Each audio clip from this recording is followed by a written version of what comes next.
सर्वप्रथम मी ज्यांच्याविषयी बोलणार आहे ते राजश्री शाहू महाराजांना विनम्र अभिवादन करतो. 26 जून पुढील काही दिवसामध्ये त्यांची जयंती आहे. त्यानिमित्तानं आज आपण गांधी शिबिरामध्ये हा कार्यक्रम घेतलेला आहे. दरवर्षी कोल्हापूरच्या शाहू भवन ट्रस्टतर्फे त्यांच्या जयंतीत एका मोठ्या माणसाला आपण शाहू पुरस्कार देत असतो. तिथं मी कलेक्टर असताना मी चेअरमन होतो. आम्ही अनेक लोकांना दिले. तेव्हा ते आमचे ट्रस्टी असल्यामुळे त्याला आम्हाला देता आलं नाही, जयसिंगराव पवार साहेबांना. आता त्यांना ह्यावर्षी तो जाहीर झाला मरणोत्तर, कारण ते शेवटपर्यंत आमचे ट्रस्टी होते आणि ट्रस्टी असताना त्यांना स्वीकारता येत नाही हा होता. परंतु खऱ्या अर्थानं शाहू महाराज जगाला, देशाला, महाराष्ट्राला कळले ते जयसिंग पवारामुळे. त्यांनी आयुष्यभर ते इतिहासकार होते. काटेकोरपणे त्यांनी ग्रंथ प्रसिद्ध केले आणि केवळ प्रसिद्ध थांबले नाही, ते संबंध भारतातील सर्व भाषेमध्ये कसे भाषांतरित होतील हे पाहिलेलं आहे. त्यामुळे शाहू महाराजाचं कार्य हे महात्मा फुले आणि आंबेडकर इतकंच महत्त्वाचं होतं. आणि आज भारतामध्ये दलित विमर्श किंवा दलित चिंतन, दलित साहित्य आहे, ह्या सर्व डिस्कोर्सेसमध्ये जेव्हा जेव्हा चर्चा होती जातीअंताची, जातीभेदाची आणि विषमता निर्मूलनाची, तेव्हा तेव्हा आंबेडकराबरोबर सोबत महात्मा फुल्यासोबत शाहूंचं नाव घेतलं जातं. ते त्यापूर्वी घेतलं जात नव्हतं. 1970-80च्या दशकामध्ये ह्या मागे 2 वर्षात फरक पडलेला आहे. अगदी इतका की उत्तर प्रदेश एक शाहूनगर नावाचा जिल्हा पण निर्माण झालेला आहे.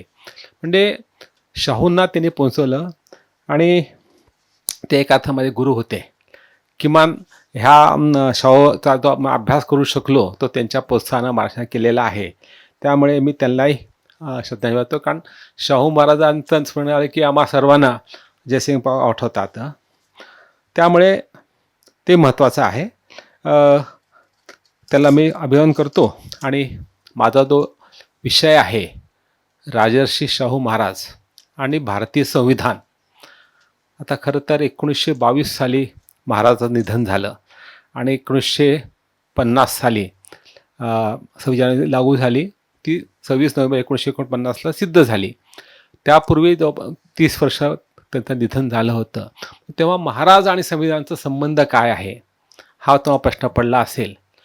आणि नेमका हाच तुम्हाला हा प्रश्नाचं उत्तर द्यायचं आहे. आणि थोडंसं वेगळ्या पद्धतीने महाराजांचं कार्य किती क्रांतिकारक होतं, किती पुरोगामी होतं, किती भविष्यवेधी होतं हे सांगायचा प्रयत्न करणार आहे. मित्रांनो, मी म्हणतो की आपण अनेक संदर्भात बोलत असतो, हा महाराष्ट्र फुले शाहू आंबेडकरांचा आहे. महाराष्ट्र पुरोगामी प्रागतिक आहे या 3 महापुरुषामुळे. महाराष्ट्राला सामाजिक सुधारणाची फार मोठी परंपरा आहे. अगदी खरं आहे. महात्मा फुले ते अलीकडे ज्यांचा खून झाला, कॉम्रेड गोविंदराव पानसरे आणि अनिश्चय डॉक्टर नरेंद्र दाभोळकर पर्यंतचा महाराष्ट्राचा 200 वर्षाचा जो सामाजिक सुधारणांचा इतिहास आहे, त्यामध्ये धर्मचिकित्सा, विवेकवाद, पुरोगामी विचार, बहुजन समाजाची उन्नती आदींचा आहे. ह्यात ज्या सुधारणा झाल्या त्या सर्वात जास्त सुधारणा महाराष्ट्रात झालेल्या आहेत. आपण साऱ्यांना त्याचा अभिमान वाटावा अशी ही उज्ज्वल महाराष्ट्राची पुरोगामी विचाराची परंपरा आहे.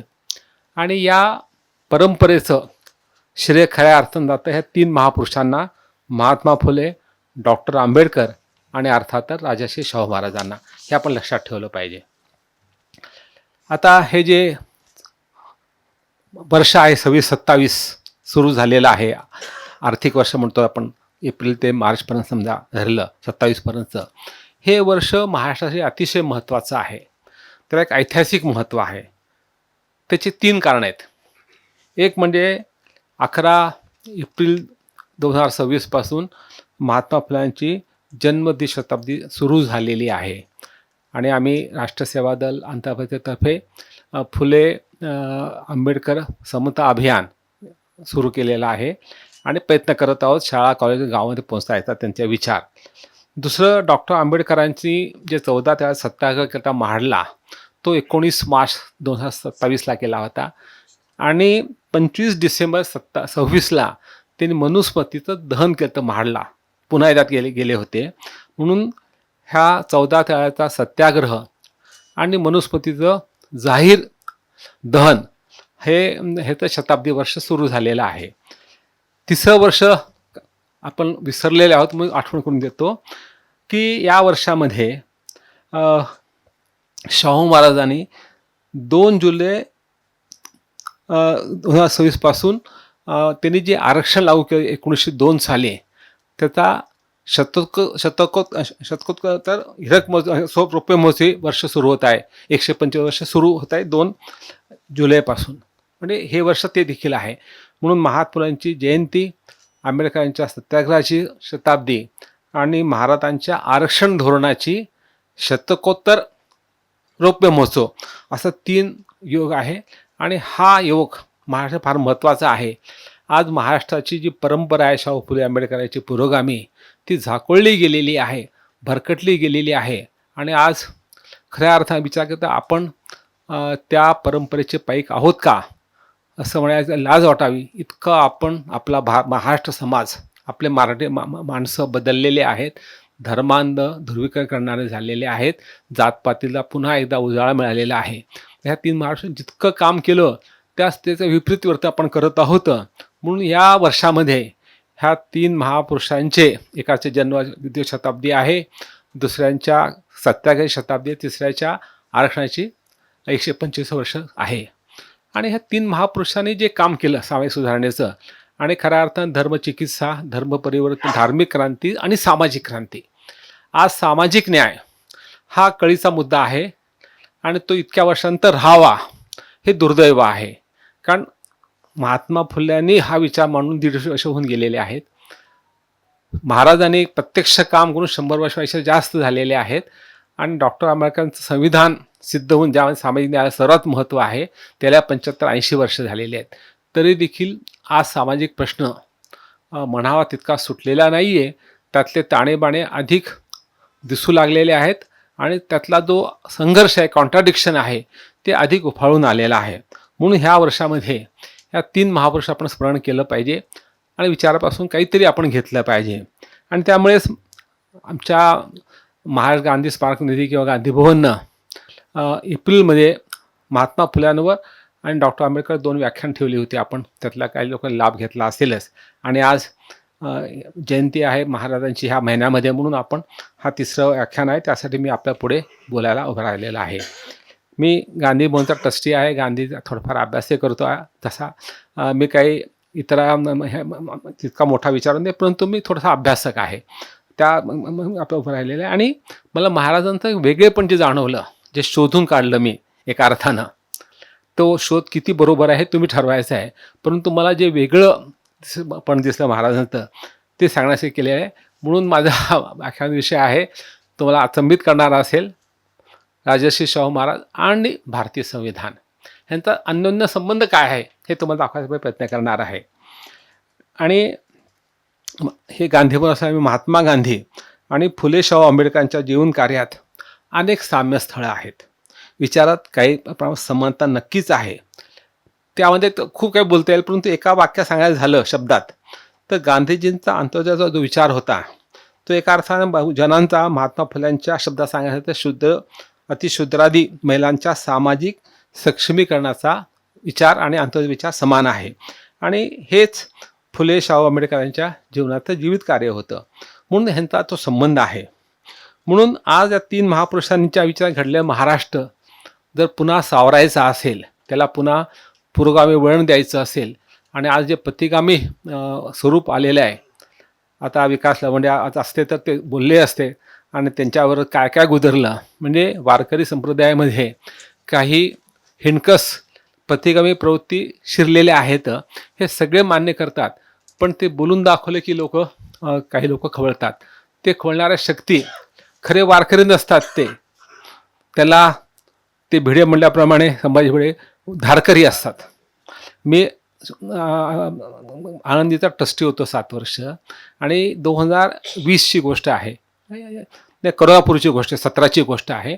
तेव्हा प्रथम त्यांनी जाहीर केलं की आम्ही ह्या दिंडी सामील होणार आमच्या ज्ञानेश्वर दिंडीमध्ये आणि पुण्यामध्ये ज्ञानेश्वर बाजू चौकात आम्ही मी 300 लोक घेऊन येतो, धारकरी आमचे, म्हणजे भाला घेऊन येणार. जे तेव्हा कळलं, तेव्हा आम्ही कलेक्टरला आणि कमिशनरला सांगितलं, पोलीस कमिशनरला, ह्यांना तुम्ही अटक करा. हे आले तर मी दिंडी थांबवणार, मी पुढे जाणार नाही. आमचा त्यांच्याशी काही संबंध नाही, माझ्या दिंडीत ती फिरकता कामा नाहीत. आणि तसं आम्ही केलं. तेव्हापासून ते दरवर्षी प्रयत्न करतो, पण तो हाणून पडला जातो. कारण आमचा विरोध आहे की कारण तुमचा संबंध काही नाही ह्यामध्ये. तुम्ही वारकरीने धारकरी म्हणतो, तू वारकरी म्हणून तुला लाज वाटते का? धारकरी म्हणजे काय? म्हणजे हिंसेचा भाला म्हणजे हिंसे, धारकरी म्हणजे काय? तलवार धार लावायची, चाकूल धार लावायची कशासाठी? हिंसा करण्यासाठीच ना. ते आपलं मान्य नाही आहे. म्हणून हा महाराष्ट्रामध्ये ही जी विकृती आलेली आहे, ज्याच्या कधी अजून विकास लावणे पर्दाफाश केला असता, तो फक्त मी स्तोत्राश करून पुढे जातोय. म्हणून हा महाराष्ट्र पुन्हा एकदा ह्या 3 महापुरुषांच्या विचाराकडे झुकला गेला पाहिजे, वळला पाहिजे. त्यासाठी आम्ही गांधी शिबिरदर्शनातून हे चिंतन मांडत आहोत. एप्रिलला 2 महापुरुषांचं आम्ही दर्शन घडवलेलं आहे. डॉक्टर आंबेडकरांचे शिक्षण विचार आणि बहुजन क्रांतीचे जनक महात्मा फुले असे 2 व्याख्यान झाले, विश्वनाथ शिंदे आणि पी विठ्ठलांचे. ते खूप चांगले झाले होते. तिसरं आणखी एक व्याख्यान ते देखील खूप चांगलं होतं आंबेडकरांचं, आपण ते ऐकलं असेलच. तर त्यासाठी म्हणून या ऐतिहासिक वर्षामध्ये निमित्त सांगितलेलं आपण पुन्हा एकदा आपण विचार मंथन करत आहोत. ह्या शिबिरातून समाजाला नवी दिशा मिळावी, नवा विचार मिळावा यासाठी. म्हणून या 3 महापुरुषाचे विचार हे आजही दिशादर्शक आहेत. म्हणून आज मी शाहू महाराजांच्या काळाचा रिलेव्हन्स, प्रस्तुतता आजच्या काळात किती आहे हे सांगायचा प्रयत्न करणार आहे. आणि खास करून सामाजिक न्यायाच्या संदर्भात किंवा सामाजिक लोकशाही ज्याला आंबेडकर म्हणायचे, त्या संदर्भामध्ये त्यांनी जे मौलिक कार्य केलं, म्हणजे आंबेडकरांच्या खूप आधी, कारण 1922 साली आंबेडकर वारले, हे शाहू महाराज वारले, आणि 1920 साली माणगाव परिषदेमध्ये आंबेडकर प्रथमच सार्वजनिक पदार्पण करते झाले. म्हणजे त्यांची कामाची नुकतीच सुरुवात झाली होती, त्यांचं तो पण काय संपून गेलं होतं, पूर्ण झालं होतं. ते काम अत्यंत मौलिक होतं, ते तुम्हाला पुढे सांगणारच आहे. आता मी एक आंबेडकर साहेबांचा एक कोट, एक वाक्य सांगतो. शाहू महाराजांनी त्याला मदत केली आणि ते पुन्हा एकदा लंडनला 1920-21ला गेले. आणि त्यांनी 4 सप्टेंबर 1921ला महाराजांना एक पत्र लिहिलं होतं. निमित्त होतं की महाराजांची तब्येत थोडी ढासळलेली आहे, त्यांचा तो शेवटचा कालखंड चालू होता. तेव्हा त्यांची तब्येत चौकशीमध्ये एक पत्र लिहिलं. त्या पत्रात त्यांनी असं लिहिलं महाराजांना, आम्हाला तुमची फार गरज आहे महाराज, कारण आपण भारतात येऊ घातलेल्या सामाजिक लोकशाही चळवळीचे सर्वात प्रमुख आधारस्तंभ आहात. Pillar of social democracy movement तुम्ही आहात, असं आंबेडकर साहेबांनी महाराजांना ते पत्र लिहिलं होतं. आणि तुम्ही आम्हाला खूप हवे आहात, लवकर बरे व्हा, खूप काळ राहा, असं त्यांचं होतं. पण दुर्दैवाने वर्षभरात महाराज गेले हे आपल्याला माहीत आहे. परंतु लक्षात ठेवा की डॉक्टर आंबेडकर शाहू महाराजांना भारतातील सामाजिक लोकशाहीचे जे प्रमुख आधारस्तंभ म्हणतात, याला एक फार महत्त्व आहे. कारण संविधान सभेत भाषण करताना डॉक्टर आंबेडकरांनी 25 नोव्हेंबर 1949ला केवळ राजकीय लोकशाही पुरेशी नाही, तर तिचं रूपांतर लवकरात लवकर आर्थिक आणि सामाजिक लोकशाहीमध्ये व्हायला पाहिजे असं सांगितलं होतं.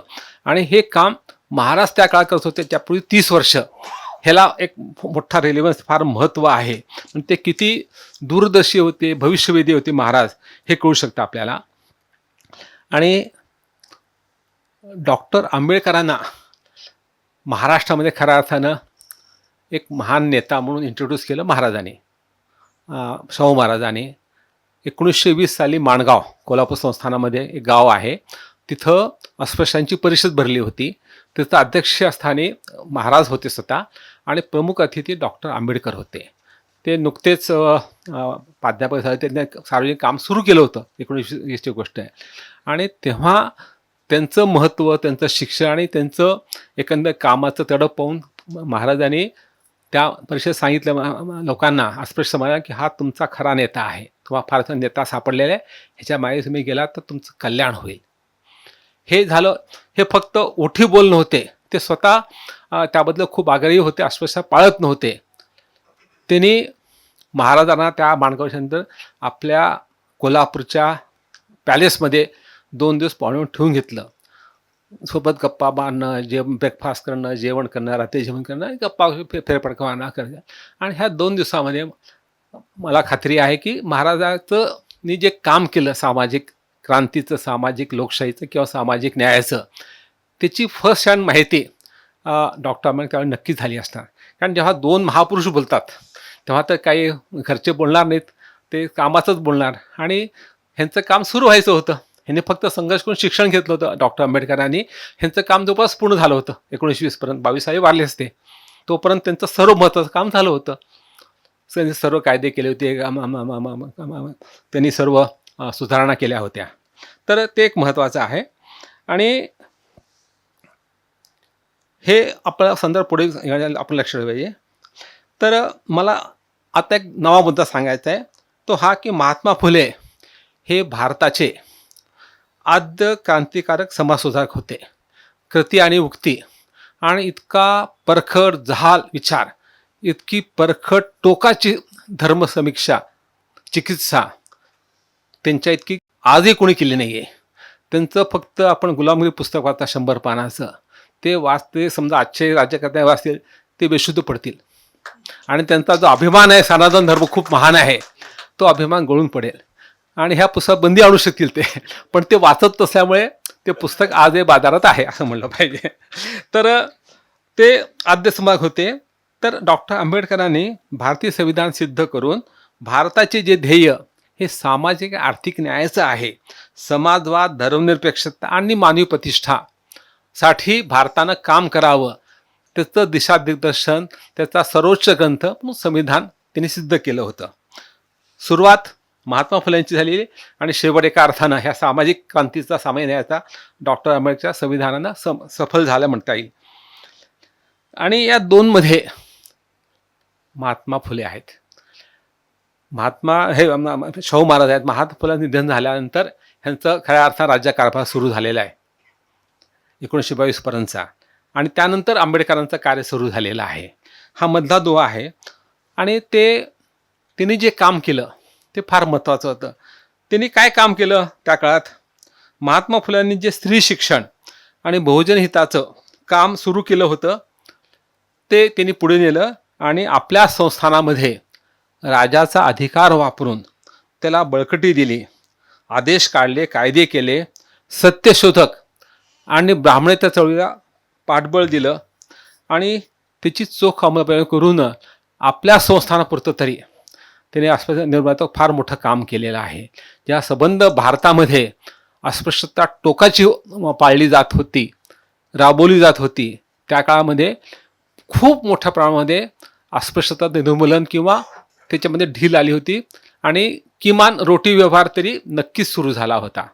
बेटी व्यवहार तितका शक्य नव्हता, 10-20 शक्य नसतो, परंतु तो झाला होता. हे त्यांनी काम करून दाखवलं होतं. आणि एका अर्थानं त्यांचं हे कार्य म्हणजे सामाजिक क्रांती आणि सामान्य लोकशाहीचा भाग होता. आणि तो आंबेडकरांनी पुढे येऊन संविधानात समाविष्ट केला. असा हा फुले शाहू आंबेडकरांचा एक मनोज्ञ आणि सार्थ स्वरूपाचा अनुबंध आहे. म्हणून मी आज राजर्षी शाहू महाराज व भारतीय बोलताना मागे थोडंसं जाणारे फुल्यांकडे आणि पुढे येणारे आंबेडकरांकडे, ह्या दोघांच्या सहज मला शाहू महाराजांच्या कार्याचा विचार केला पाहिजे. कारण शाहू महाराजांच्या कार्याची प्रेरणा महात्मा फुले होती आणि त्यांच्या कार्याची प्रेरणा आंबेडकरांच्या कामात संविधान झाली होती. ती कशी आपण पुढे पाहणार आहोत. मित्रांनो, राजर्षी शाहू महाराजांचा जो कालखंड होता, महाराज म्हणून गादीवर आले कोल्हापूर संस्थानच्या, तो 1894 ते 1922 असा जेमतेम फक्त 28 वर्षांचा होता. त्या मानानं बडोद्यांच्या महाराजांना खूप जास्त, जवळपास 50-55 वर्ष मिळाले.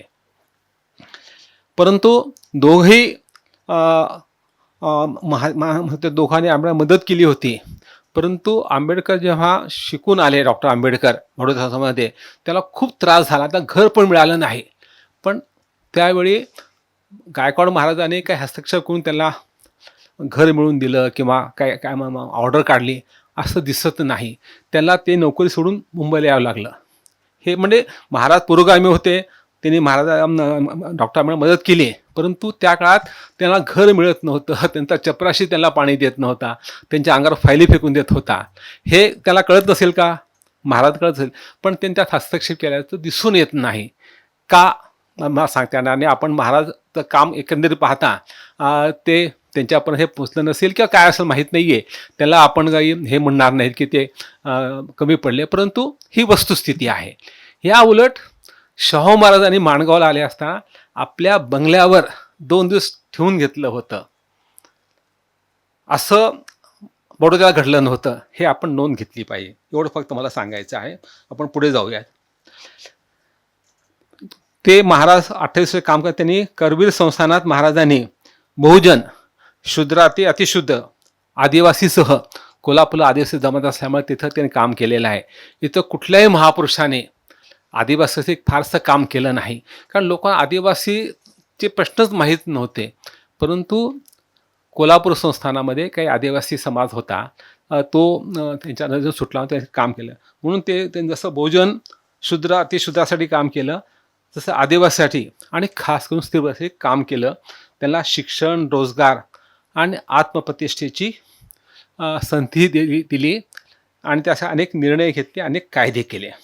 म्हणून ते खऱ्या अर्थानं pillar of social democracy movement आहेत आंबेडकरांचे. ते सार्थ वर्णन केलेलं आहे. महाराजांनी जे कार्य केलं, निर्णय घेतले, कायदे केले, त्याचं प्रतिबिंब भारतीय संविधानामध्ये बऱ्याच प्रमाणात सामाजिक अंगानं प्रतिबिंबित पडलेलं आहे. ते मी पुढे तुम्हाला सांगणार आहे. आणि संविधानाच्या तरतुदीच्या परिप्रेक्षात खास करून सामाजिक न्यायाच्या ज्या तरतुदी आहेत डायरेक्टिव्ह प्रिन्सिपलमध्ये आणि फंडामेंटल राईट्समध्ये संविधानाच्या, त्या परिप्रेक्षामध्ये आज मी जो शोध महात्मा शाहू महाराजांचा कसा होता संविधानाचा, तो शोध घेणारा आहे. तो मला तो एक वेगळा मुद्दा मांडतोय, तो आपणापुढे आज मी मांडायचा प्रयत्न करत आहे. भारतीय संविधानकर्त्यांनी 1946ला संविधानामध्ये काम सुरू केलं, तेव्हा त्यांची पाठी कोरी नव्हती. त्यांच्या पुढे 1919चा आणि 1935चा भारत सरकारचा ब्रिटिशांनी केला कायदा होता. 35च्या कायद्यात बऱ्याचशा गोष्टी आलेल्या आहेत संविधानामध्ये, आपल्याला माहीतच आहे. तसेच भारतीय विचारवंत होते एम.एन. रॉय आणि सप्रू, ह्या दोघांनी आपलं संविधान तयार केलं होतं. ते प्रसिद्धही केलं होतं. आणि काँग्रेस तेव्हा लढत होती स्वातंत्र्यासाठी, राजकीय स्वातंत्र्यासाठी भारताच्या. परंतु उद्या भारत स्वतंत्र झाला तर आम्ही काय करणार लोकांसाठी, हे लोकांना सांगण्यासाठी काँग्रेसला गरज वाटली होती. म्हणून महात्मा गांधीने पुढाकार घेऊन एक समिती स्थापन केली आणि त्याचे अध्यक्ष पंडित मोतीलाल नेहरू होते. आणि त्यांनी एक तो अहवाल तयार केला संविधानाचा मध्ये काय काय असलं पाहिजे, अगदी फंडामेंटल राईट्स म्हणा, इतर सगळ्या गोष्टी त्या गोष्टी आल्या होत्या. आणि तो नेहरू अहवाल होता. म्हणजे नेहरू अहवाल, रॉयचा अहवाल, संविधानाचा त्यांचा मनातला आराखडा, सप्रूंचा आराखडा आणि ब्रिटिशांचे हे संविधानिक सुधारणेचे हे 2 महत्त्वाचे कायदे.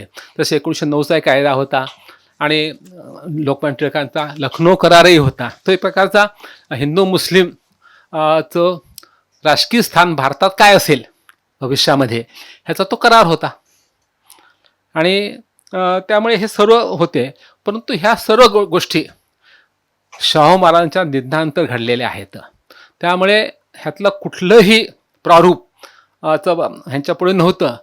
तरी त्यांनी जे काम केलं ते संविधानाच्या सामायिक न्यायाशी मिळतं जुळतं होतं, किंवा त्यांनी त्या काळात जे काम केलं त्याचं प्रतिबिंब संविधानात उमटलेलं आहे असं आपण म्हणलं पाहिजे.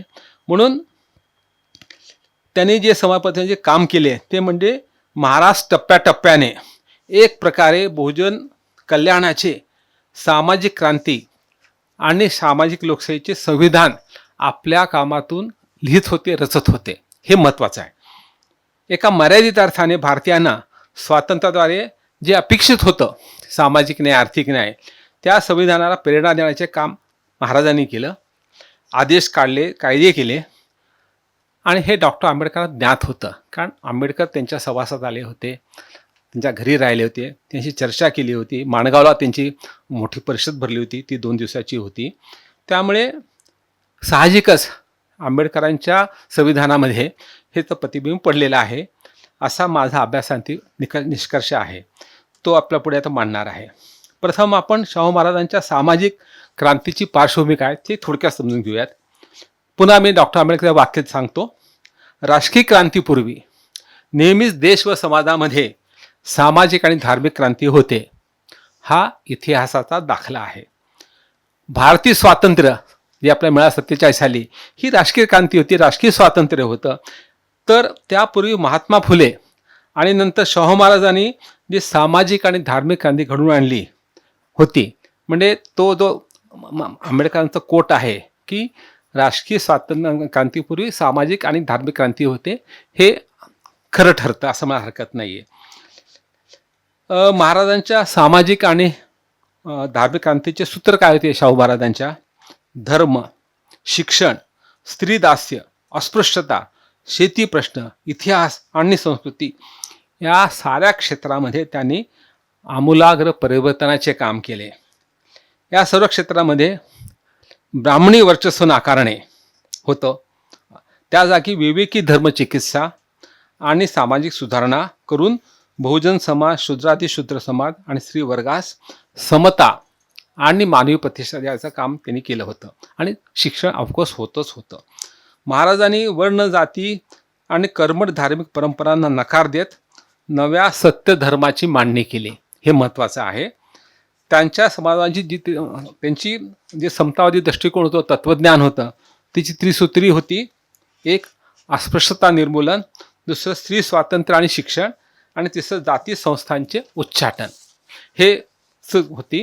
त्यासाठी महाराजांनी प्रत्यक्ष जे काम केले ते आपण पाहूयात. पहिल्यांदा वळतो मी आरक्षणाचा कायदा. महाराजांनी 26 जुलै 1902 म्हणजे यावर्षी ते 125th सेंचुरी वर्ष आपण सुरू करत आहोत, आदेश काढला आरक्षणाचा आणि 50% जागा बहुजन समाजाला दिले, म्हणजे SC, ST आणि OBC. तेव्हा ह्या SC ST कॅटेगरी अजून तो पाडली गेली नव्हती. तेव्हा महात्मा फुले म्हणजे त्याप्रमाणे शूद्र, अतिशूद्र असाच वापर करायचे, किंवा बहुजन आता अलीकडचा सुद्धा आपण वापरतो होता. त्यांनी जे अध्यापत्र देत गेलं होतं ते फार महत्त्वाचं आहे. त्यामध्ये त्यांनी आरक्षण मी का देत आहे हे साहेब, मी हिस्ट्री सांगत नाही, फक्त काम सांगतोय त्यांचं. ते अध्यापत्राचे 4 ओळी फार महत्त्वाचे, मी ते वाचून दाखवतो तुम्हाला. मागील काही वर्षापासून राजकीय अध्यापत्र असतं ना, गॅजेट येतं बघ, गॅजेटमध्ये मागील काही वर्षापासून कोल्हापूर संस्थानात सर्व वर्ण व जातीच्या प्रजेस शिक्षण देण्यासाठी आणि त्यास उत्तेजन देण्यासाठी बरेच प्रयत्न झाले. महात्मा चालू होते समजा, पण या प्रयत्नांना अपेक्षे इतके यश मिळाले नाही असे सरकारच्या म्हणजे करवीर सरकारच्या लक्षात आलेले आहे. याचा काळजीपूर्वक विचार केला असता महामहिम म्हणजे हिज एक्सलन्सी ह्या अर्थानं म्हणजे महाराज या निष्कर्षापद पोचले आहेत की, कारण ते ऑर्डर खालच्या ऑफिसरच्या निघते ना सहीनं, म्हणून महाराज या निष्कर्षापद पोचले आहेत की उच्च शिक्षणाची फळे व्यापक पद्धतीने मागास वर्गापर्यंत पोहोचत नाहीत. त्यामुळे त्यांना उच्च शिक्षण घेण्यासाठी खास उपाययोजनाद्वारे प्रोत्साहित करणे आवश्यक वाटल्याने नोकरीमधील मोठा वाटा मागास वर्गासाठी राखून ठेवणे क्रमप्राप्त झाले आहे.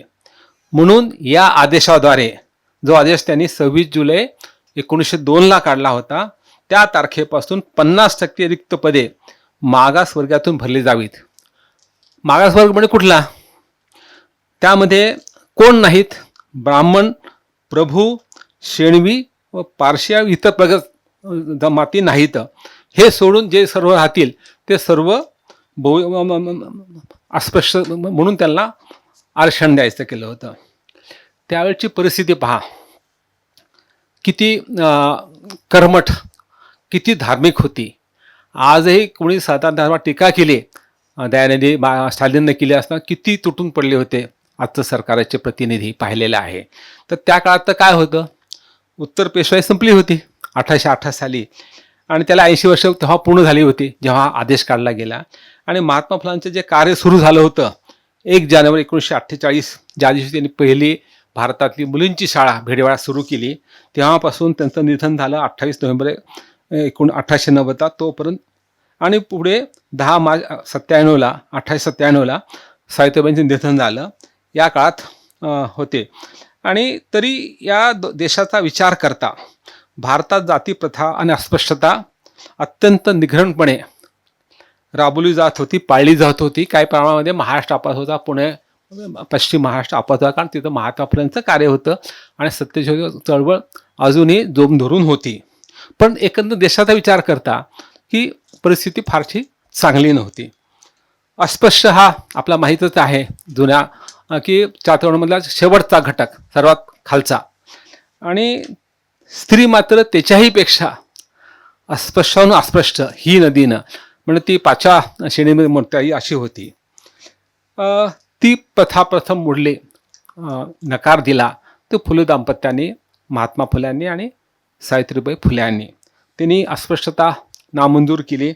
स्त्री ची अवनत अवस्थेला वर आणण्याचा प्रयत्न केला. आणि त्याच्या पुढे जात शाहू महाराजांनी 50% आरक्षण देऊन नोकऱ्याचं त्याला प्रावधान केलं. म्हणजे तुम्ही शिका, नुसतं शिकून का, उच्च शिक्षण घ्या, पदवी शिक्षण घ्या, मग मी तुम्हाला नोकऱ्या देतो. आधी तर तुम्हाला शिकून आम्हाला नोकऱ्या मिळणार आहेत का, म्हणून ते नोकरी तरतूद केली आणि शिक्षणात प्रोत्साहन दिलं. तुम्ही फक्त शाळेत शिकू नका, मॅट्रिकच्या पुढे जा, पदवी करा आणि पदवीमध्ये तुम्हाला आले की तुम्हाला नोकरी देतो, असं प्रावधान केल्यामुळे मोठ्या प्रमाणामध्ये लोक शिकू लागले, बहुजन समाज, अस्पृश्य समाज. म्हणून हा जो कायदा आरक्षणाचा आहे तो भारतातला सर्वात मोठा अफर्मेटिव्ह ॲक्शन. म्हणजे भारत सरकारनं 1950 फक्त SC आणि STजना म्हणजे 13 आणि 7%, 20% आरक्षण दिलं होतं, कल्पना आहे तुम्हाला.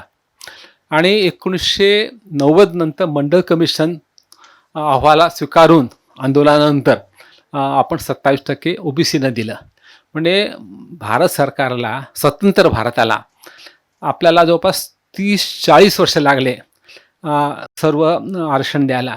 ह्या सर्व समाज SC, ST आणि OBC आत्ताचे आहेत, हे सर्वांना एकाच झटक्यामध्ये महाराजांनी आपल्या संस्थानामध्ये आरक्षण दिलं होतं. हे केवढं मोठं कार्य होतं, म्हणजे आज आपण कल्पना करू शकत नाहीत इतकं ते काम होतं. कारण मंडळ आयोगाच्या म्हणतात काय दंगली पेटल्या, काय लोकांनी जाळून काय घेतलं, तो गोस्वामी मुलं अजूनही त्यामुळे फेमस आहे की त्यानं स्वतः जाळून घेतलं, त्याचं बाकी काही काम पुढे आलं नाही कधी. आणि तेव्हा किती वातावरण पेटलं होतं ह्याच्या विरुद्ध आरक्षणाचा. नंतर तो वाद शमला गेला, हे चांगलं झालं. पण हे आरक्षण देणं स्वतंत्र भारताला, स्वतंत्र देशाला, संविधानाचं पाठबळ असताना आपला करायला किती त्रास पडला. त्या पार्श्वभूमीवर त्याच्यापूर्वी 80 वर्ष महाराजांनी हे काम केलं, ह्याचं मोठेपण आणि त्यांचं धाडस. आणि धर्मचिकित्सा अंती धर्माचं अवनतीचं मूळ, लोकांच्या अवनतीचं मूळ हे अस्पृश्यता आहे. मनोप्रणित जी समाजव्यवस्था आपण मान्य केलेली आहे, त्याला दैवी रूप दिले ती आहे, हे तिने मान्य केलं होतं. म्हणून ही भारताची सर्वात मोठी पहिली अफर्मेटिव्ह ॲक्शन होती. म्हणून महाराज हे खऱ्या अर्थानं भारतीय आरक्षण धोरणाचे आद्य शिल्पकार आहेत. महाराजांनी प्रथम अस्पृश्य शाळा सुरू केल्या. जवळपास त्यांनी 27 शाळा सुरू केल्या होत्या त्या काळामध्ये. कारण कोल्हापूरला तसं प्रमाण कमी आहे अस्पृश्यांचं आजही, तेव्हा तर बरंच कमी होतं. तेव्हा जवळपास 600-700 विद्यार्थी त्या काळात शिकत होते. तेव्हा एक विद्यार्थी शाळेत येणं, टिकवून धरणं आणि त्याला मॅट्रिक करणं किती अवघड आहे हे तुम्हाला कल्पना येऊ शकते. आणि हे केल्यानंतर त्यांनी वेगळ्या शाळा काढल्या. त्याला हे खरं मान्य नव्हतं की सर्व एकत्र शिकलं पाहिजे, स्पृश्य घ्या की अस्पृश्य घ्या किंवा इतर धर्माचे एकत्र शिकलं पाहिजे. परंतु आधी मुलांनी शिकलं पाहिजे महत्त्व असल्यामुळे त्यांनी वेगळ्या शाळा काढल्या. आणि जेव्हा लोकांना ते सवय झाली की आता महाराज राजाज्ञा आहे आणि एकत्र वेगळ्या शाळा काढल्यात, शिक्षण मिळत आहे, तर बंधनं सैल झाले. आणि त्यांनी म्हणलं की आता थोडं समाज बदललेला आहे, विरोध कमी होणार, म्हणून त्याने एक हुकूम काढला परत पुन्हा एकदा. तो काढला 30 जानेवारी 1919ला. आणि सर्व वेगळ्या शाळा अस्पृश्यांच्या बंद केल्या. त्या सर्व शाळांना जनरल शाळामध्ये पाठवलं. आणि आदेश काढला शिक्षकांना, ज्या शिक्षकांना भेदभाव करायचाच आहे, त्यांना अस्पृश्यता निर्मूलन मान्य नाही, त्यांनी खुशाल राजीनामा द्यावा, मी त्यांना पेन्शन पण देणार नाही, मला त्यांची गरज नाही. आणि विद्यार्थ्यांनी जर शिवशाखेच्या पालका दंड करू असं सांगितल्यामुळे ह्या शाळेमध्ये प्रवेश झालेला आहे. हे त्यांचं मोठं काम आहे. त्यांनी दुसरं जे मोठं त्या काळात काम केलं की जमिनीचं लँड रेकॉर्ड. शेवटी आपल्या सगळ्या भारतातल्या समस्येचं मूळ लँड रेकॉर्ड नीट नसतं आणि ह्याची राखणदार कोण होते पहिल्यापासून? कुलकर्णी समाज. म्हणजे वंशपरंपरागत तो लँड रेकॉर्डचा होता. त्यांनी कुलकर्णी सिस्टीम रद्द केली आणि पगारी तलाठी नेमले. तलाठी शब्द हा त्यांचाच काळातला सुरू झालेला आहे, रूढ झालेला आहे. आणि भारतामध्ये प्रथम त्यांनी जमिनीचे रेकॉर्ड करण्यासाठी पगारी माणसं नेमले आणि त्यांनी सांगितलं अस्पृश्य लोकांना तुम्ही देखील तलाठी होऊ शकता, तुम्ही परीक्षा द्या, अभ्यास करा. त्यांच्यासाठी त्यांनी वेगळे तलाठी प्रशिक्षण वगैरे सुरू केले आणि त्यात जितके पास झाले त्या सर्वांनी त्यांनी तलाठी केलं. म्हणजे लहान गावात आजही तलाठीला किती महत्त्व आहे हे आपल्याला माहीत आहे. कारण तो जमिनीचा मालक असा रखवालदार असतो ना, तो काही बदल करू शकतो. एखाद्या अस्पृश्य माणसाकडे, बहुजन माणसाकडे जर तलाठीपद गेलं तर त्याचा मान किती वाटतो गावामध्ये? त्याला मान द्यावा होतो, कारण त्या पत्ते माणसं यावं लागतं ना. त्या ठिकाणी मग मराठा सरदार असू किंवा ब्राह्मण पूजा असू दे, त्याच्या जमिनीचा रेकॉर्ड हा देणार ना, 7-12 यावं होतं त्याला ना. मग त्या अर्थानं विषमता कमी होती, अस्पृश्यता कमी होती. हे महत्त्वाचं होतं. हे तिने काम केलं होतं. तर त्यामुळे त्यांनी ह्या कार्यातून काय केलं, जी ज्ञानबंदी होती आणि ज्यामुळे वंचित वर्गांना अस्पृश्य आदिवासीसह बहुजन वर्ग स्त्री वर्गास प्राथमिक शिक्षण मिळत नव्हते, ते त्यांनी ह्या आरक्षणाच्या माध्यमातून शाळा काढून दिलं. आणि उच्च शिक्षण घेतलेले लोकांना सोडलं की आपण जर उच्च शिक्षण घेतलं तर आपल्याला नोकरी मिळेल, आपण होद्देदार होत किंवा ऑफिसर होतं आणि मग मला प्रतिष्ठा मिळेल, मग मला कोणी माझी जात विचारणार नाही. ही आयडेंटिटी आज आपण म्हणतो ना, IAS माणूस आपण जात बघतो का, कलेक्टर आला असं दलित आज मुस्लिम आपल्या त्याला जावंच लागतं, बरोबर आहे की नाही? तर तिथं आपण त्याच्यापुढे डेअर करतो का त्याला हिंद बोलायची? तर हा प्रकार त्या काळात महाराजांनी केला होता, हे आपण लक्षात ठेवलं पाहिजे. आणि आत्ता सांगितलं शाळा त्यांनी सुरूच केल्या होत्या, हे आपण केलं होतं. मग त्यांनी पुढलं जे काम केलं ह्या धार्मिक क्रांतीचं, म्हणजे ज्ञानबंदीची बेडी तोडली, व्यवसाय बंदीची बेडी तोडली. आणि त्यांनी काय केलं की अस्पृश्यांना वकील करायचा प्रयत्न केला की तुम्ही वकील शिक्षण घ्या, तुम्हाला सगळी सोयी देतो, फक्त अभ्यास करा, तुम्हाला सनदा मिळवून देतो, वकील व्हा, संस्थानात तुम्हाला मी केसेस देतो, इथपर्यंत त्यांनी प्रयत्न केला होता. म्हणजे हे केवढं मोठं आपल्यामध्ये ॲक्शन होती की दलितांना सत्तेची पदं, मानाची पदं आणि अशी पदं ज्या वाचून लोकांचं अडतं तिथं त्याला झकमारीत यावं लागतं, ही जर पदं अस्पृश्यांना मिळाली तर त्यांचं सक्षमीकरण होणार. आणि त्याप्रमाणे समोरच्या मनातली एक जी भावना असते की हे अस्पृश्य काय शिकलेले काय हीन आहेत, ती भावना कमी होणार, कारण ते शिकलेले आहेत, तुमच्यापेक्षा ज्या शिकलेले आहेत ना. तो सामान्य ब्राह्मण पुजारी काय शिकला, तो शिकतच नाही ना, फक्त धर्मशास्त्र शिकतो, त्याला थोडंच कळतं वकिलाचं ज्ञान काय ते. तर तो महत्त्वाचा भाग त्यांनी केला होता. आणि मग त्यांनी पुढले आणखी एक टप्पा गाठला की व्यवसाय बंदी, की अस्पृश्य समाजाने त्याला फक्त महार वतन द्यायचं, एक कुठे गावात 10-20 एकर जमीन आणि संबंध 5-25 घरं असतील, त्याला पत्र किती मिळणार, जमीन खडकाळ, पाणी नाही, बियाणं नाही, अवजारं नाहीत. त्यामुळे त्यांना हे करावं लागायचं, बलुतेदारी सेवा द्यावं लागायची आणि लीग तेवढे घ्यायचे. तर त्यांनी ते बंद केलं. आणि तुम्ही जे सेवा घेणार असाल तर त्यांना रोख पैसा दिला पाहिजे, असा त्याने हुकूम काढला. आणि व्यवसाय बंदी, की अस्पृश्यांनी कुठलंच काम करायचं नाही, फक्त सेवा द्यायची, तो बंद करण्यासाठी त्यांनी गंगाराम कांबळे नावाच्या एका दलित माणसाला चहाचं दुकान काढून दिलं आणि रोज संध्याकाळी फिरायला जायचे, सोबत आपले बडे सरदार घेऊन जायचे, ब्राह्मण पुजारी घेऊन जायचे आणि तिथं थांबायचे. गंगाराम चहाची तलफ आली, आम्हाला चहा द्याल का? तर त्यांच्यावर हे माणसं प्यायचे.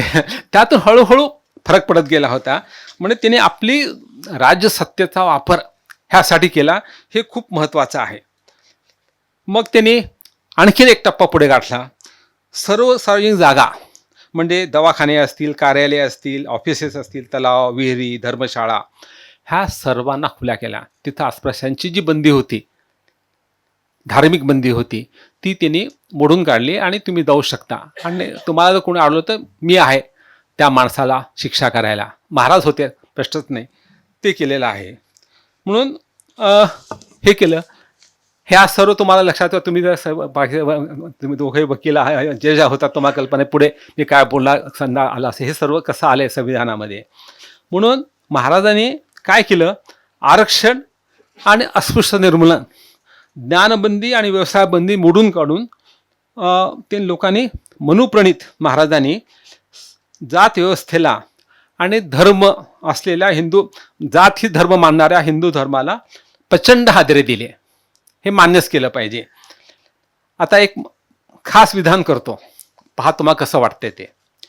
डॉक्टर आंबेडकरांनी 25 डिसेंबर 27ला मनुस्मृती ग्रंथाचे प्रतिकात्मक दहन केले.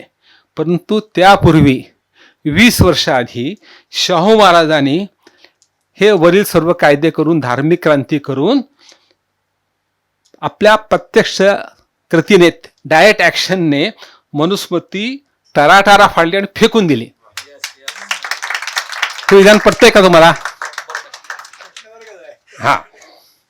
तर हे धार्मिक क्रांती आणि त्याचे कायदे, महाराजांची शैक्षणिक क्रांती, आरक्षण तर आला पण तो पुढचा मुद्दा आहे. पण आधी काय केलं त्याने, 27 शाळा केल्या, तिथं 636 विद्यार्थी होते, वेगळ्या शाळा बंद करून एकत्र केल्या बोललेलं आहे.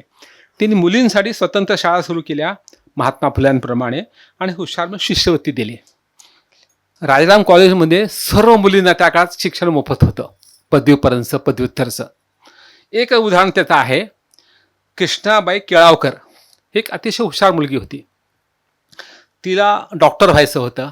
महाराजांना कळलं, त्यांनी तिला शिष्यवृत्ती देऊन आर्थिक मदत करून मुंबईला ग्रँट मेडिकल कॉलेजला पाठवलं. तिथे डॉक्टर झाली, MBBS झाली असं समजा. पुढे तिला महाराजांनी की आपल्या संस्थानामध्ये स्त्रियांच्या प्रसूतीसाठी तज्ज्ञ डॉक्टर बायका नाहीत, पुरुष डॉक्टरकडे बायका जात नाहीत, म्हणून तिला त्यांनी प्रसूती वैद्यकशास्त्र डिलिव्हरी शिकण्यासाठी इंग्लंडला पाठवलं, त्यातलं आयर्लंड भागात पाठवलं. ती आल्यानंतर तिला ताबडतोब संस्थानाचं जे अल्बर्ट मेमोरियल हॉस्पिटल होतं, ब्रिटिशांनी नाव दिलं होतं, त्यांनी देणगी दिल्यामुळे त्या ठिकाणी तिला असिस्टंट सर्जन केलं आणि ती पुढे सर्जन झाली. आणि लक्षात ठेवा, ही भारतातली 3री महिला डॉक्टर. पहिली आनंदीबाई जोशी महाराष्ट्राची, पण तिला डॉक्टर आहे पण तिला प्रॅक्टिस करता आली नाही.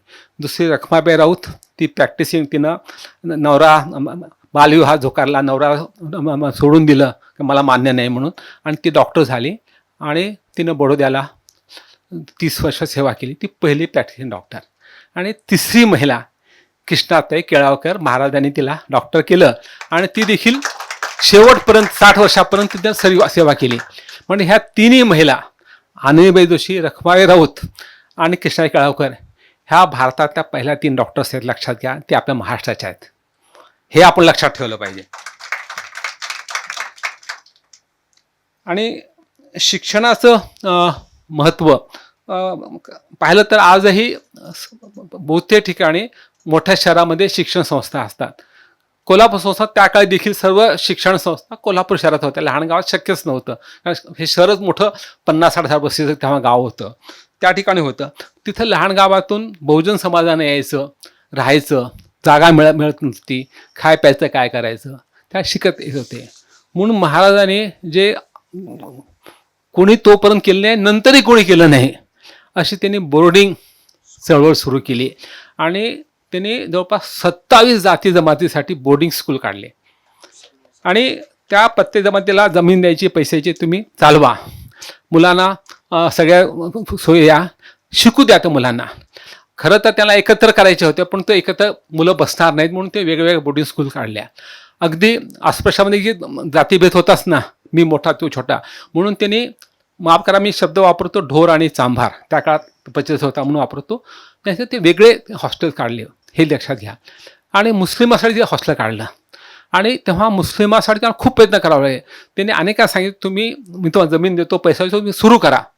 पण लोक पुढे येत नव्हते.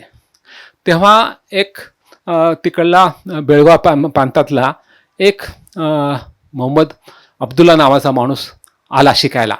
मग तुम्ही काय केलं, मुस्लिमांना वेगळं बोर्डिंग स्कूलने ना, मग त्याने मराठा बोर्डिंग स्कूलमध्ये 10 मुलं ठेवले मुस्लिमांचे, कायदा करून ऑर्डर देऊन. त्यात हा मोहम्मद अब्दुल्ला होता. तो तिथं मॅट्रिक झाला, ग्रॅज्युएट झाला. त्याला महाराजांनी आपल्या नोकरी दिली.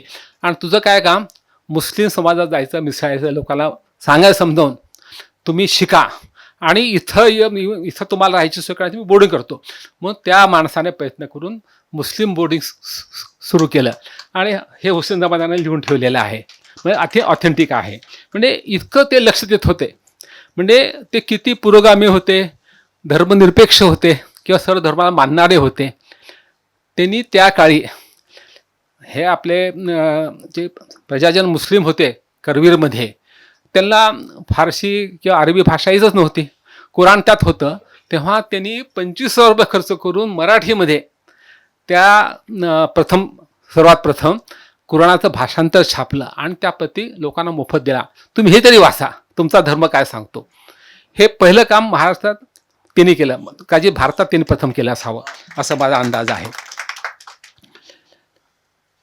तर ही उद्देश बोर्डिंग चळवळ का केली पाहिजे, त्यांनी काय केली, त्यांचं मत होतं महाराजांचे काही करून हा ब्राह्मणेतर वर्ग आहे, बहुजन वर्ग आहे, ह्यांच्या मुलामुलींनी शिकलं पाहिजे, अस्पृश्य समाजातही शिकलं पाहिजे.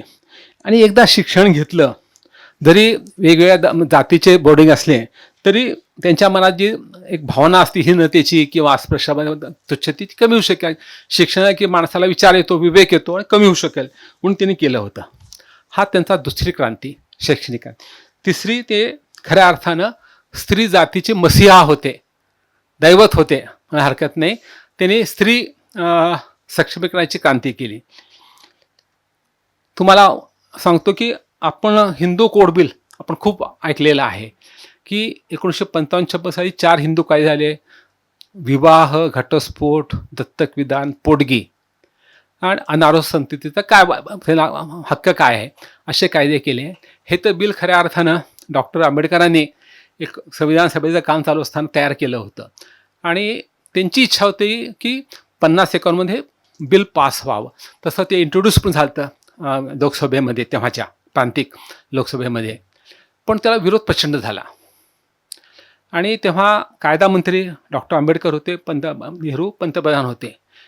1951 मध्ये त्यांच्या दोघांच्या ऑफिसवर प्रत्येकी 70 ते 80 मोर्चे ह्या विरोध करणारे जे धर्मपंडित हिंदूमधले होते, गोसावी होते, इतर जे कोण असतील. आणि त्यामध्ये तेव्हा रामराज्य परिषद होती, हिंदू महासभा होती आणि जनसंघ नुकताच स्थापन झाला होता. हे आघाडीवर होते. त्यांनी प्रचंड विरोध केला आणि इतका विरोध टोकाला गेला की काँग्रेसला वाटू लागले की आता 52 साली आपण 51-52 साली निवडणूक होणार पहिली भारताची, आणि त्यामध्ये जर हा प्रश्न आपण घेतला आणि कायदा केला तर आपल्याला बहुमत मिळेल की नाही. म्हणून त्या इतर सर्व नेत्यांनी पंडित नेहरू हेच टाकलं की तुम्ही जा थोडं स्लो जा. आंबेडकरांचं मी समजू शकतो, पण तुम्ही आमचे आहात, काँग्रेसचे आहात, तुम्ही थोडंसं स्लो करा, आपलं करूयात पण आत्ता नको. मग त्यांनी विचार केला नेहरूंनी की बाबा आपण ठीक आहे, आपण थोडं मागे जाऊयात. मग त्यांनी सांगितलं की आपण नंतर करूयात. त्याने आंबेडकर समजून सांगितलं, पण आंबेडकर नाही, त्याचा विरोध होता. ते म्हणजे आता आपण केलं पाहिजे. त्यामागचे काय कारणं असतील आणि तेव्हा ते राजीनामा दिला. तर मी माझा जो कयास आहे थोडाफार त्यांचं वाचन केलेलं आहे की 1947-1951 पर्यंत जे सरकार होतं केंद्राचं, ते राष्ट्रीय सरकार होतं. त्यामध्ये काँग्रेसचे बहुसंख्य मंत्री होते, परंतु इतर पक्षाचे मंत्री होते. जसं शेड्यूल कास्ट फेडरेशनचे डॉक्टर आंबेडकर होते कायदा मंत्री, श्यामा प्रसाद मुखर्जी जनसंघाचे होते, स्वतंत्र पक्षाचे काही होते, मीनू मसानीसारखे, असे सर्व होतं.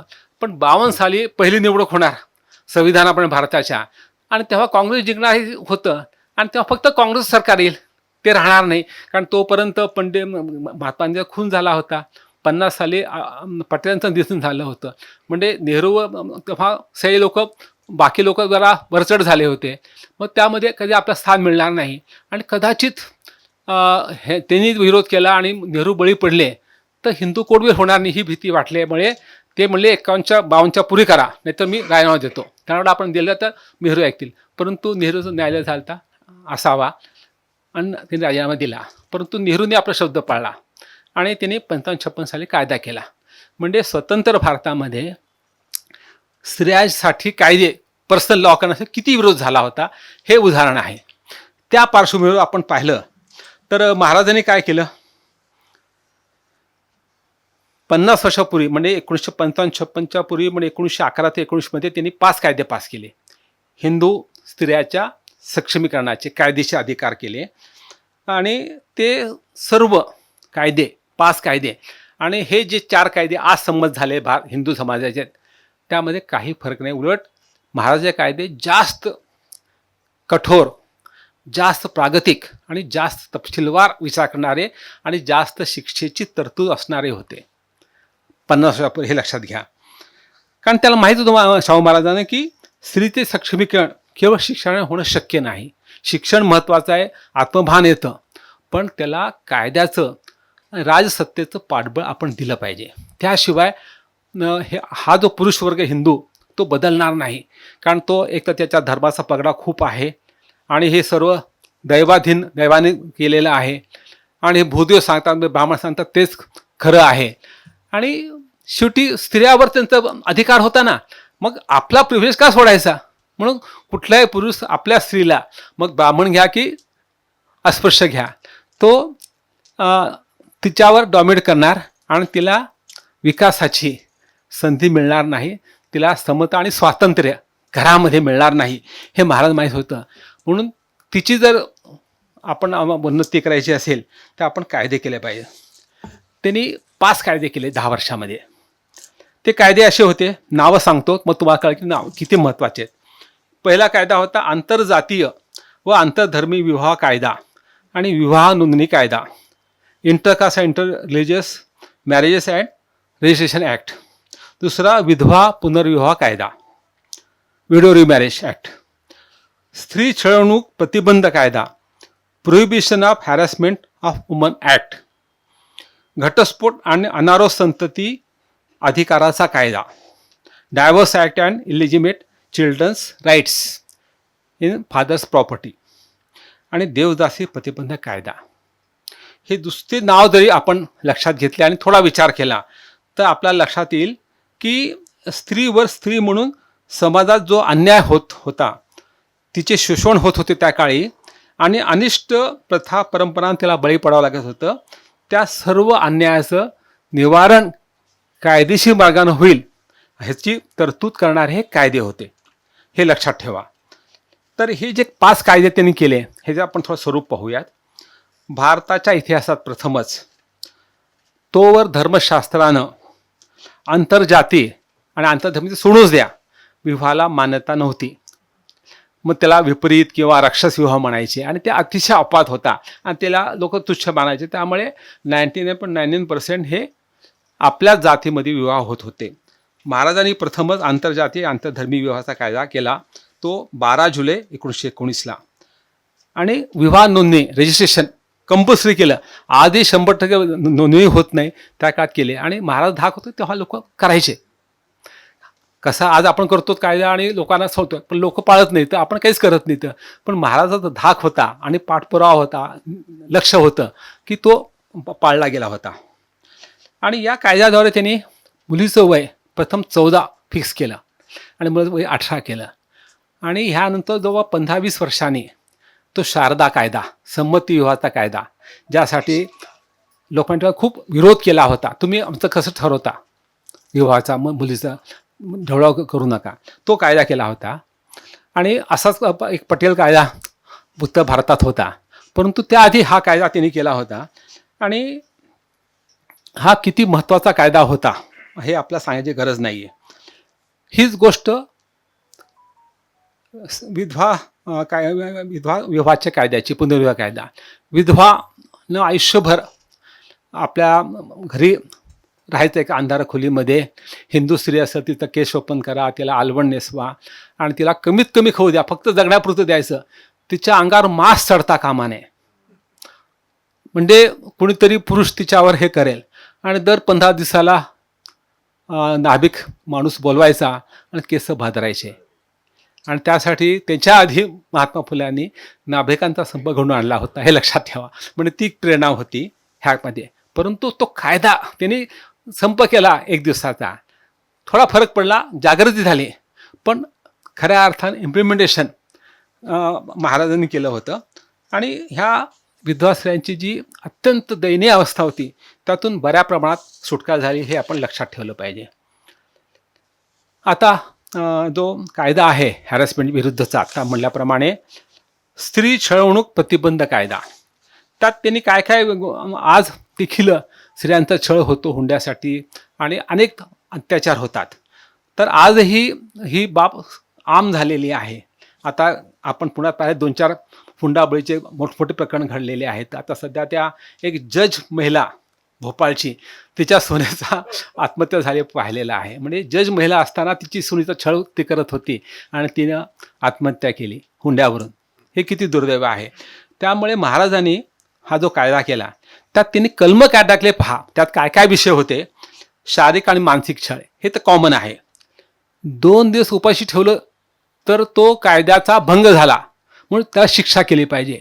हा आजच्या कायद्यात नाही आहे. म्हणजे त्या काय शिक्षा म्हणून उपाशी ठेव, तू स्वयंपाक कर, आम्हाला वाट, पण तू जेवायचं नाही, ही त्या काळात प्रथा आम होती.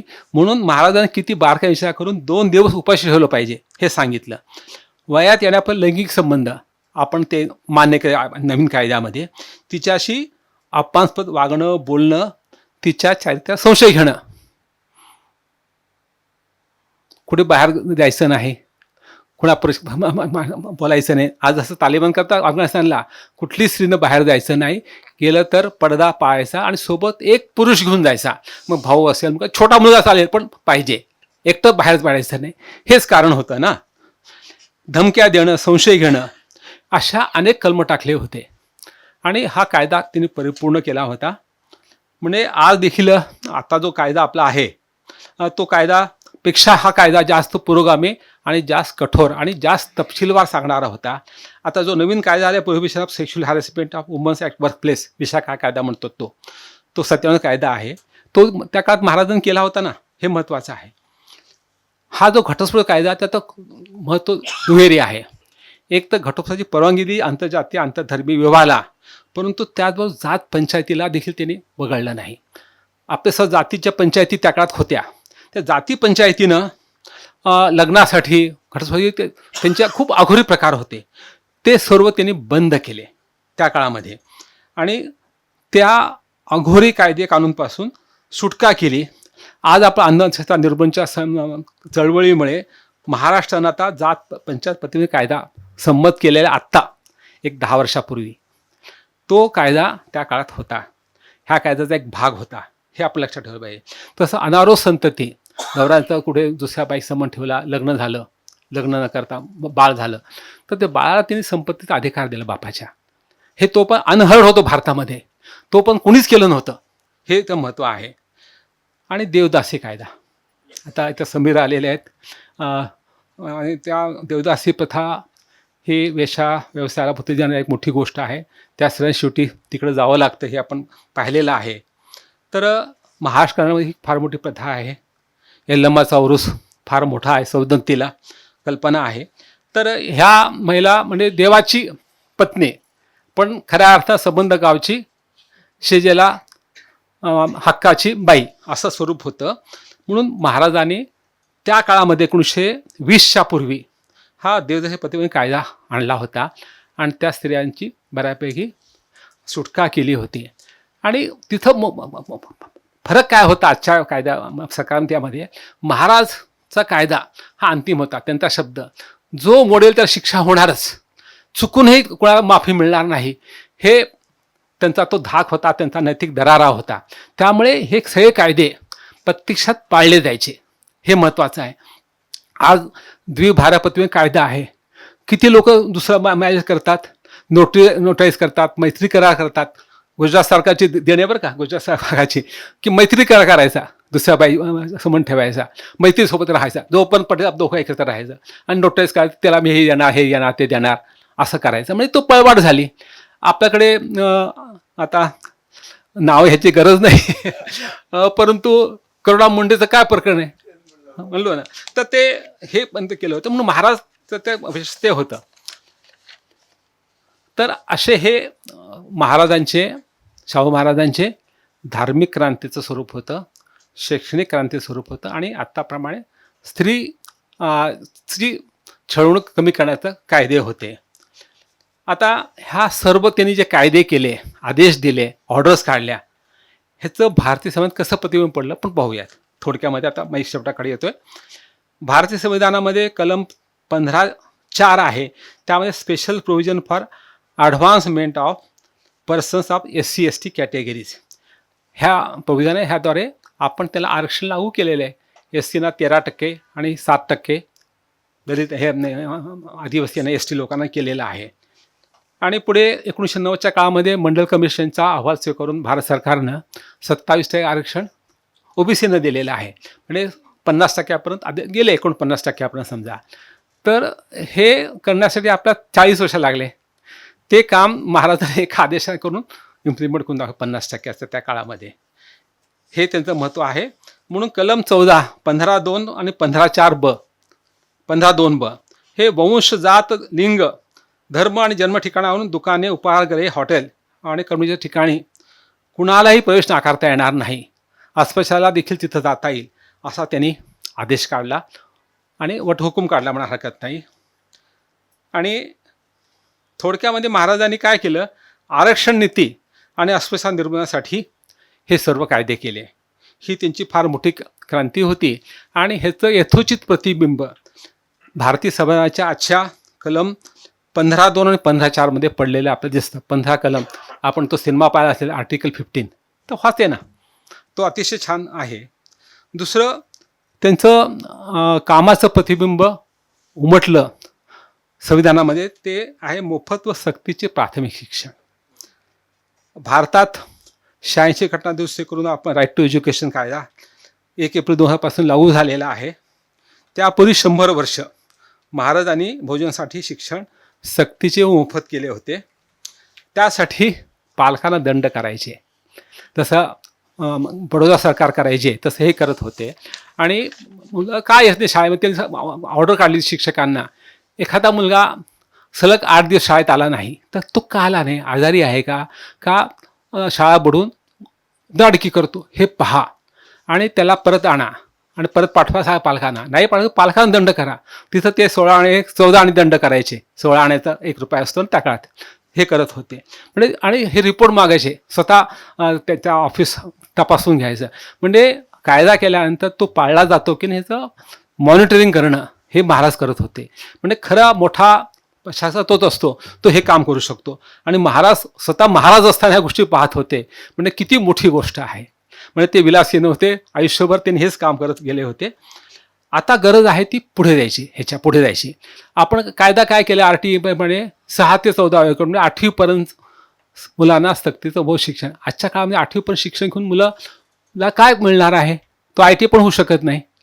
तर हे जे नवीन शिक्षण धोरण 2020मध्ये, तर कस्तुरंगा एक चांगली शिफारस केली आहे की वयवर्षे 3 ते 18 म्हणजे पूर्व प्राथमिक मॉन्टेसरी बालवाडी शिक्षण 3 वर्षाचं आणि 12वीपर्यंत शिक्षण सर्वांना सक्तीचं करावं. त्यांनी मोफत शब्द वापरला नाही, हे त्रुटी आहे, पण मोफत करावं, हे सक्तीच करावं हे दिली होती.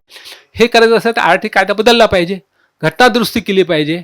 हा सरकार घटना दुरुस्ती कुठलं करतं की समान कायदा करायचा, दुरुस्ती करा किंवा डेलिमिटेशन ते उत्सुक आहेत. परंतु हा 2020 साली कायदा आला, त्यांनी स्वीकारला, पण आत्तापर्यंत ह्याच्यावर चर्चाच झाली नाही की 3 ते 18 वर्षासाठी सक्तीचं शिक्षण करावं, मोफत करावं. हे आपली मागणी आहेच आहे, कारण मोफत 12वी पण करावं, 8वीचं पुढे गेलं पाहिजे. ह्याच्या घटना दुरुस्ती होत नाही. एकही राजकीय पक्ष हा विषय मांडत नाही की मोदी सरकारच्या अपेक्षामध्ये हे आहे की तुम्ही जो धोरण स्वीकारलं स्वतः ते तुम्ही पाळत नाहीत. त्या काळी प्राथमिक शिक्षणामध्ये महाराजची तरतूद किती होती, 6% होती. प्रायमरी एज्युकेशन फक्त 7वीपर्यंत. आणि ही तरतूद जो मुंबई इलाखा आहे, प्रेसिडेन्सी आहे, तो कराचीपासून कारवारपर्यंत पसरलेला होता. त्यात गुजरात होता, महाराष्ट्र होता, गोवा तर होताच होता आणि उत्तर कर्नाटक होता. या प्रांता इतकं मोठी प्रेसिडेन्सी म्हणजे कर्वे संस्थानाच्या 25 पट मोठा असेल हा इलाका. त्या ठिकाणी फक्त 2% तरतूद होती.